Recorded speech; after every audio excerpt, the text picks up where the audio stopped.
welcome to EcoArts class, where we always learn something cool about the planet and we make an awesome art project together. I'm so excited about the art project that we're doing today. We're going to be using our imagination, so make sure you're ready. We're going to dream up our own dream worlds. This is my friend Shooby Puff. He knows all about imaginations. Isn't that right, Shooby Puff? He's going to help us make our dream worlds today. So, what is an imagination? Imagination is the ability to come up with mental images of something that is not real, or to come up with new and creative ideas. It's so creative.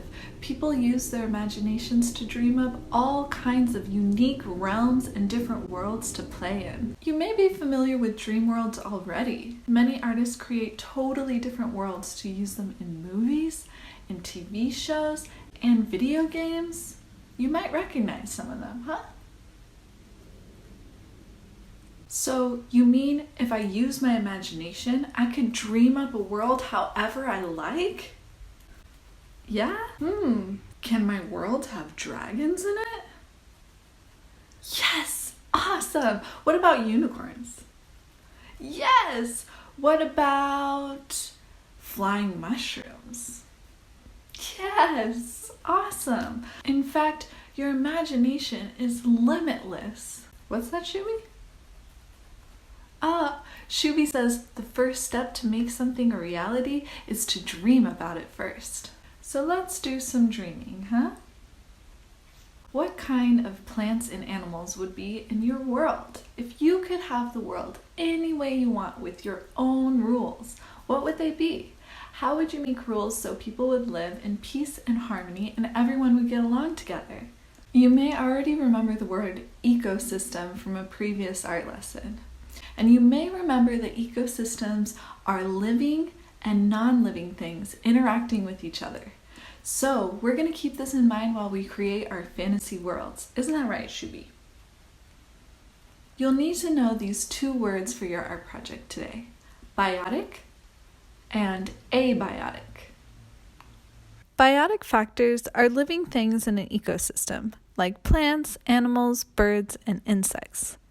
Abiotic things are non-living parts of an ecosystem, like water, sun, and climate. Okay, Shooby's getting really excited. He's ready to start our art project, so let's grab our art supplies and get started.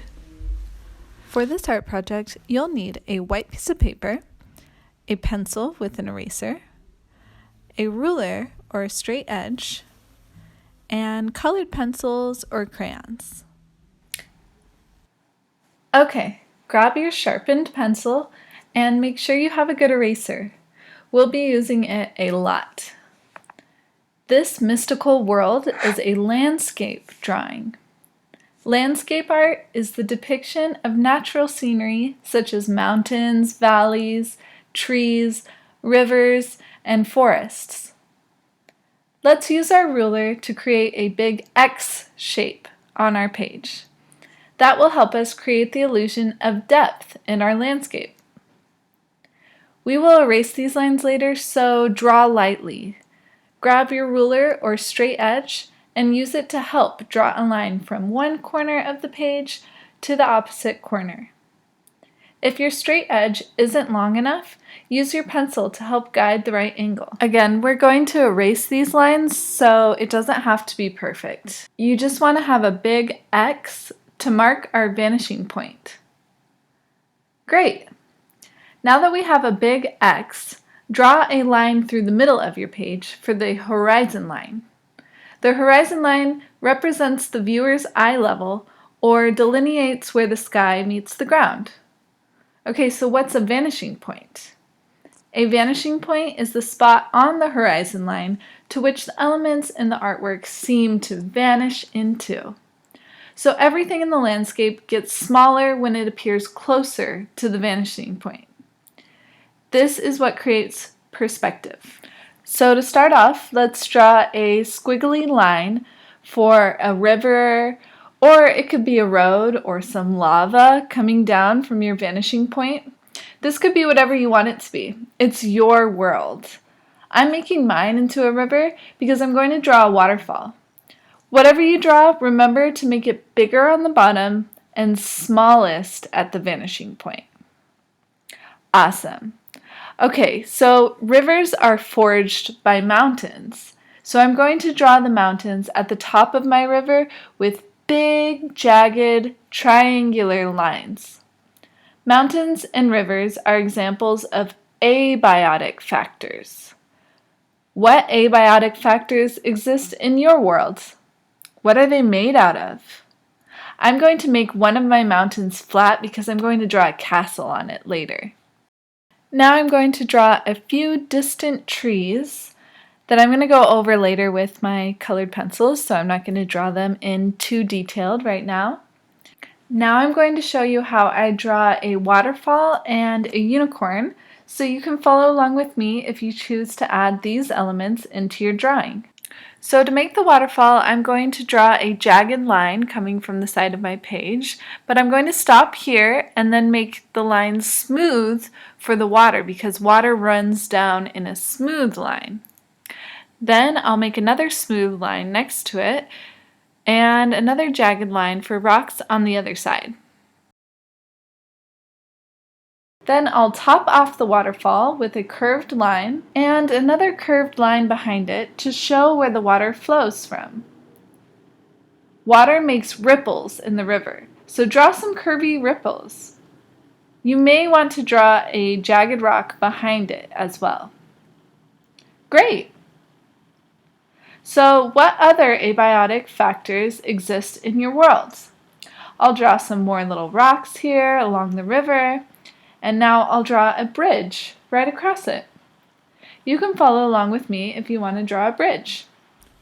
First, I draw a rectangle on one side of the river and another rectangle on the other side. I make a curved line to connect them on the top and the bottom, and then I draw another rectangle with a curved line from the top corner that goes to the middle of the bridge and some little stones on top. There we go. Now, my guidelines that I drew are starting to get in the way. So I'm going to erase them and just remember where my vanishing point and horizon lines are. Keep drawing the sun and any other abiotic factors. Is your world a hot place or a cold place?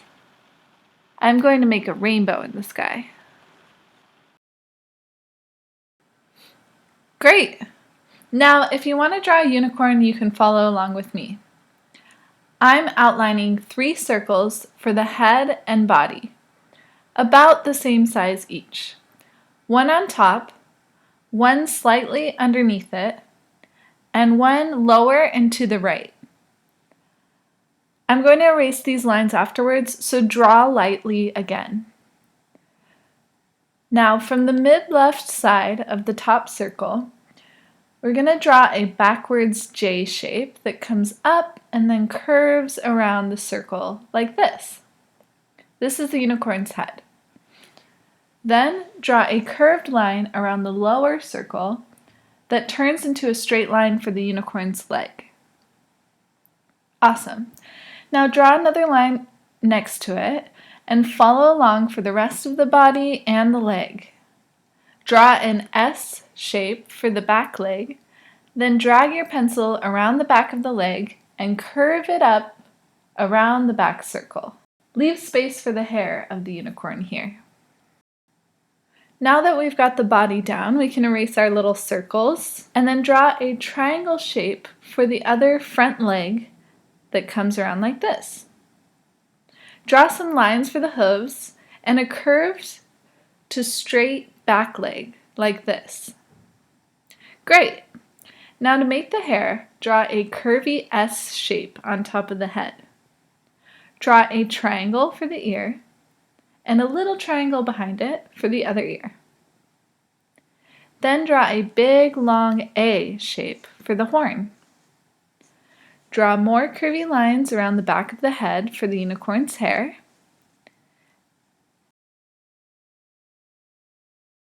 And then do the same for the tail. Now draw a beautiful round eye with eyelashes and a tiny line for the nostril. Yay! We did it!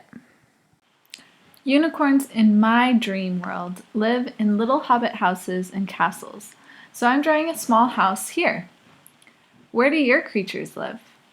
Remember, you want to create an ecosystem in your dream world that works in balance. So draw creatures in the places that they live and the things that they eat. My unicorn eats flying mushrooms, so I'm going to draw some flying mushrooms. And the mushrooms need yellow clouds to live, so I drew yellow clouds on the ground and in the sky. I also drew a castle in the distance on the hill. Oh, I can't wait to see what you guys come up with. This is all about using your imagination, so get super creative. And once you finish drawing all your abiotic and biotic factors in your world, it's time to color. Yay! I'm using colored pencils, but you can easily use crayons, oil pastels, or even markers. Have fun coloring, and remember that you can shade the elements of your world by pressing harder or softer on your colored pencils. Use fun colors and make it funky. Make sure that your horizon line separates the color of the mountains from the foreground. If you're drawing a distant forest along the horizon line like I did, make sure that the trees are bigger along the edge of the page and smaller once they get closer to the vanishing point. Fill the whole page with colors and make your world look awesome! Wow, guys, Shubipuff and I had so much fun making these dream worlds with everyone. Mine looks kind of like a fairy tale land. What does yours look like? I can't wait to see. Please email me at heyparachute@gmail.com and even write a little description of your world. Tell me about the abiotic and biotic factors and how they interact with each other. Tell me about all the creatures you made. I can't wait to hear. What's that, Shubi? Oh, okay, Shubi. Shubi says that he lives in the castle in my dream world. Yeah, Shubi, you can live in the castle. All right, guys. Shubi and I are going to take off, but we'll see you next time, and thanks for watching. Bye. Shubi says bye.